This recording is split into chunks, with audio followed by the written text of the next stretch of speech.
é na Band News FM. Bom dia, Murilo Rocha, 9h39. E aí? Que bafafá. Pois é, bom dia, Sinine, bom dia, Luciana. Bom dia. Bom dia, ouvintes da Band News.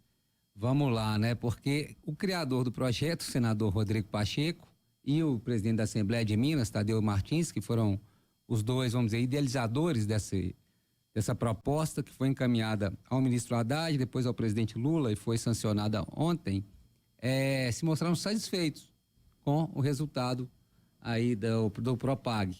Agora, por outro lado, 3 governadores dos 3 estados mais endividados do país, Minas Gerais, Rio Grande do Sul e Rio de Janeiro, se manifestaram de forma muito parecida. Todos os 3 se manifestaram na rede social, Eduardo Leite, Cláudio Castro e Romeu Zema, criticando o Propag. Vamos lembrar que são os 3 estados que mais devem à União, são os 3 principais devedores da União, que têm as maiores dívidas, Rio Grande do Sul, Minas Gerais e Rio de Janeiro. E são os principais opositores, mas cada caso é um caso. Minas Gerais, e isso que causou surpresa talvez no presidente do Congresso, Rodrigo Pacheco, e no presidente da Assembleia, Tadeu Leite, porque o que Minas mais interessava era a questão da venda dos ativos, né?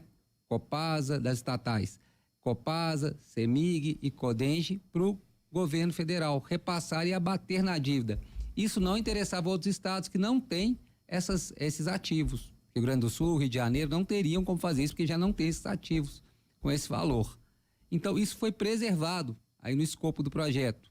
Minas ficou bem, era o que Minas queria principalmente, era a principal intenção desse projeto.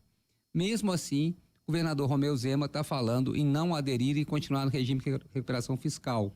Vamos lembrar que o governo Romeu Zema, desde o começo, sempre queria o regime de recuperação fiscal, né? Custou aceitar essa ideia do Propag. Quando ele viu que estava pegando mal aceitar essa questão de não aderir a esse movimento do Rodrigo Pacheco, porque era uma coisa boa para todos os estados, aderiu, mas agora, com os vetos do Lula, a parte do projeto, não a parte principal que interessava Minas, que era o principal pleito de Minas, com vetos algumas partes do projeto, o Zema se uniu aí aos outros governadores nesse discurso. O que está a principal queixa dos 3 governadores é porque tem um fundo que foi criado na reforma tributária e a ideia do Propag era usar parte desse fundo para quitar aí, para poder ser usado, esse dinheiro que os estados tinham que repassar para esse fundo, poder ser usado no abatimento da reforma tributária.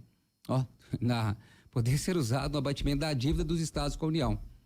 Essa é a crítica. E o governo vetou isso, né? Os estados têm que repassar esse dinheiro para um fundo criado na reforma tributária para equalizar essa questão aí fiscal entre os estados. Essa é a ideia.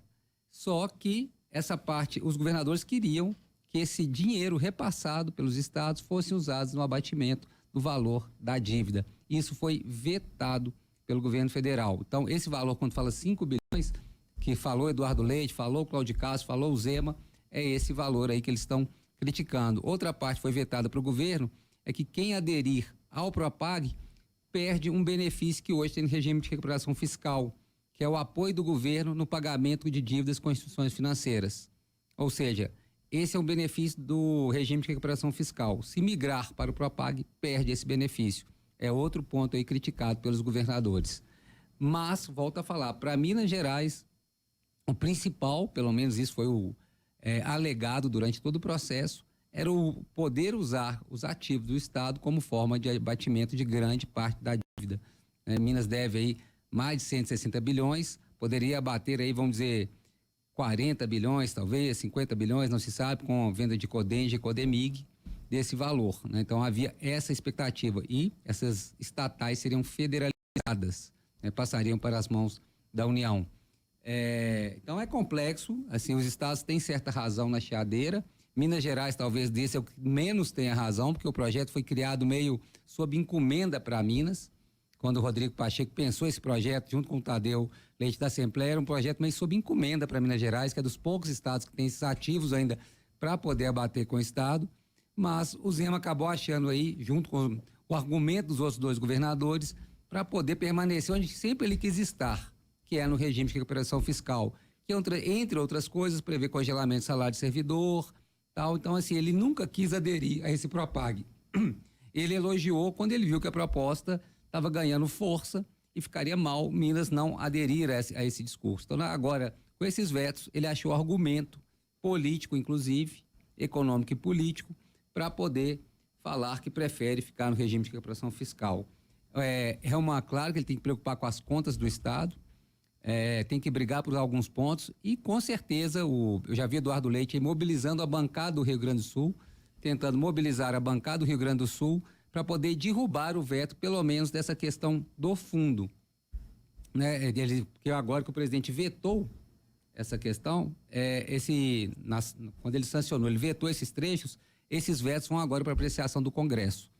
E o Rio Grande do Sul está tentando aí, já viu, Eduardo Leite já convocou publicamente nas redes sociais aí a bancada para derrubar esses vetos, especialmente essa questão do fundo.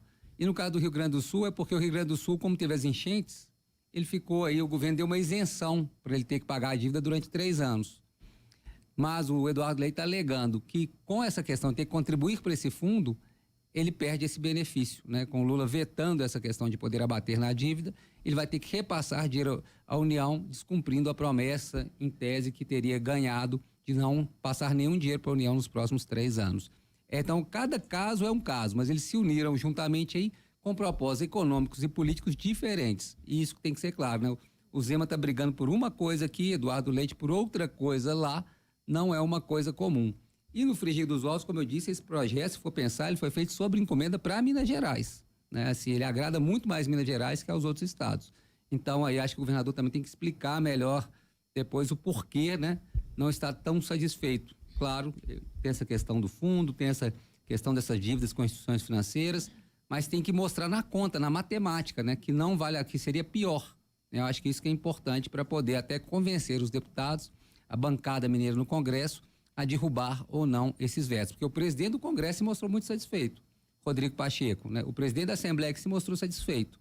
Agora, é o governo que tem as contas ali a pagar e tal, ele tem que mostrar essa matemática ali, que, né, ele não deixou claro, inclusive, nem quais estatais entrariam no jogo. Ele tem que mostrar isso para poder entender matematicamente se vale a pena ou não essa adesão ao Propag, Senine. Agora gera um mal-estar, né, com a Assembleia, até porque quando houve ali adesão ao RRF, aguardando ali o aval do STF, o presidente da Assembleia, Tadeu Leite, ele fez todo um esforço para que houvesse um acordo entre as partes para que Minas aderisse ali até que o Propag... Chegou a prorrogar e antecipar votações para poder encaixar nesse calendário tanto do Propag como do regime de recuperação fiscal. Retirou o projeto de pauta, então teve ali um esforço da Assembleia de desgaste até com base e oposição para que esse projeto fosse retirado de pauta e permanecesse o acordo ali com o STF, um teto de gasto imposto de uma forma questionável por parte dos servidores, dos sindicatos, e aí vem o Zema e dá esse retorno para a Assembleia. Eu acho que pega mal. Sem dúvida criou um mal-estar político, como você disse. Volta a criar um mal-estar político, tanto quando ele soltou essa mensagem nas redes sociais, logo depois, Rodrigo Pacheco foi às redes sociais elogiar e parabenizar o governo Lula pela sanção do projeto, sem nem citar os vetos. Nem citou, apenas parabenizou o Lula. Então, sem dúvida, esse mal-estar já está instalado. Da mesma forma fez o Tadeu Martins Leite, presidente da Assembleia. Ele também parabenizou a ação, tudo. Agora, e o governador puxou por esse lado os prejuízos, né?